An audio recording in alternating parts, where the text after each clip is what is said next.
is my lovely mother, my brother Josiah, my brother Josh, Josh's girlfriend Morgan, and my dad.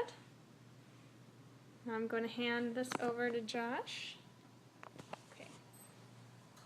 Timer started. Thank you. All right. Thank you for all coming today. Today I'm going to talk to you about caffeine. For many, the wafting scent of coffee in the morning lets sleepers know that it is morning, time to wake up. And for many, either that means getting coffee from their kitchen or going to the drive-thru at Starbucks or something like that. But whatever the case, nearly 70% of Americans admit that they are hooked on caffeine. And for some, those who say, I can't think until I've had my caffeine in the morning, they may not be far from the truth. So today, since caffeine has become such a mainstay in American culture, it's time to take a closer look at how the stimulant can benefit or harm its frequent users. I've done some research on the topic, and I have experience from seeing the effects on my friends, both positive and negative effects. I'm going to inform you about the influence that caffeine has in American culture and the negative effects that it can have on lots of caffeine consumption, also the benefits of ingesting coffee and other caffeinated foods. Let's scroll down here. First, I'm going to give you some information about Americans' addictive relationship with caffeine. So America has created a $30 billion coffee industry to feed its caffeine addiction. Americans daily consume nearly 400 million cups of coffee, not each, but in total. Caffeine dependence in America begins at a young age, as school children are taught that it's okay to drink power drinks and even coffee products, but also pop. And then as they grow into adulthood and all the stresses of life and work happen, then they're already addicted to it, and by then they've grown a tolerance for it, so they have to drink even more to get their fix from it. So now I'm going to explain some of the dark effects of caffeine and its addictive properties.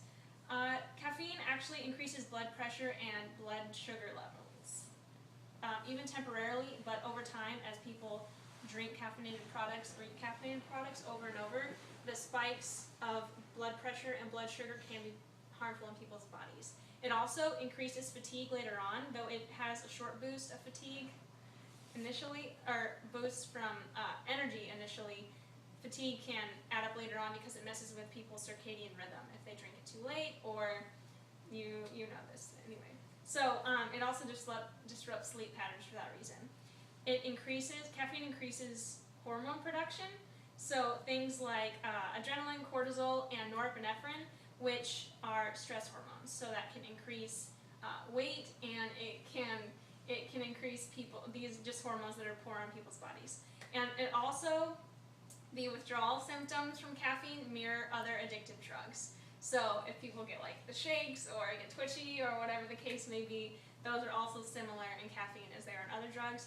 And caffeine also is included a lot of times in drinks or foods that have a lot of extra calories. So caffeine itself may not have a lot of calories, but it's often in drinks like coffee or soda, which have a lot of sugars, and then especially in coffees may have cream or chocolate, so a lot of fattening additives in coffee that accompany caffeine oftentimes. On the other hand, though, caffeine does have some notable health benefits that should be mentioned. It improves memory and decreases fatigue, and it speeds up people's reaction times. Drinkers are more alert and more positive, happier. They like to be happy. I guess you're distracting me. Oh my goodness. So it speeds up people's reaction times, and it may actually prevent type 2 diabetes and Parkinson's disease and liver disease. Studies have also shown that it may decrease the progression of Alzheimer's disease and dementia. Drink in moderation. Caffeine with like 3 or 4 cups per day, 300 to 400 milligrams per day, may be good for you. It perks up your mood, makes you more positive, friendly towards people. And the healthiest way to get caffeine is by drinking tea, whether black or green, because tea often doesn't have the fattening additives that coffee or sports drinks have, or pop. So now I've given you some information about the influence caffeine has in American culture, some of the negative consequences of caffeine, but also some of the notable benefits.